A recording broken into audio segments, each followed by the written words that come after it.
Welcome back to part 2 of episode 11 of 25 for 2025, a series where I attempt to complete my goal of reading these 25 books in 2025. In part 1, we picked the book Once Upon a Broken Heart by Stephanie Garber, but due to reading order, I decided to read Caraval first. And in part 2, we'll be wrapping the book up. So I ended up rating this book 4 stars. I'm kind of still in between of what I want to rate this book. I'm somewhere in the 4s, but I feel like 4 is a pretty solid feeling. I don't know how to feel. I just finished it probably like 20 minutes ago, so I'm still very fresh in my thoughts. The amount of times that I audibly gasped out loud for different scenes or reveals of secrets throughout the story, too many to count. Truly, I was enjoying myself too much while reading this book. It was so much fun. I love the plot of the story, and it was very fun and creative, as well as easy to understand, which I really like, especially going into a fantasy. I love the magic of this world. I love the game of Caraval. I think is a very fun and creative idea, and I think Stephanie Garber's writing is also phenomenal. Never once throughout the story was I bored or found myself like thinking of other things. I was locked in while reading, and I really enjoyed it, and I think her writing is the perfect amount of everything to where you get absorbed enough in the story and in enough detail. I could picture this world so clearly, and I love that because I could see like a little movie in my head, and it was just so much fun. I never knew who to trust in this book. Truly, we were learning it along with Scarlett, who was our FMC in this story, and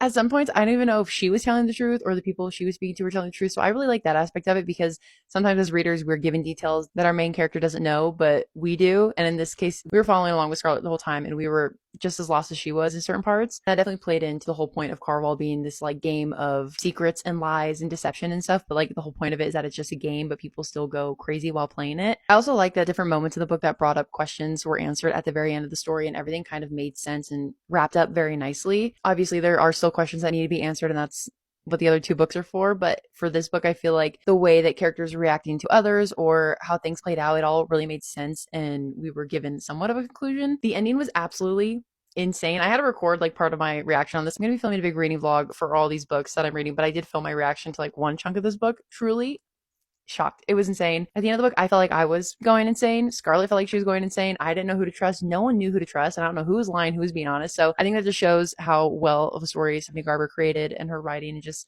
how everything flowed so smoothly. I loved our main characters so much as well. I especially love our MMC. He's now probably one of my favorite fantasy MMCs ever. So I'm adding him to the list. He's up there at the top ranks, but their romance especially is one of my favorites now in fantasies. I've heard a lot of people say that this story or trilogy wasn't their favorite or is kind of boring and slow. I did not think that this book was that boring at all. I would recommend reading it. I think it's a fun story and a fun world to go into. Like I mentioned, not that hard to get into it and understand it. It's just like, it feels like you're playing in Caraval too. So I really enjoyed it, and I would highly recommend reading this. Also, I have 3 songs that I would like to dedicate to this book because I love listening to music while reading. Ordinary by Alex Warren, Carousel by Melanie Martinez, and Pink Coast. That's all I have to say about Caraval by Stephanie Garber. I'm back to episode 12 where I'll be picking our next book.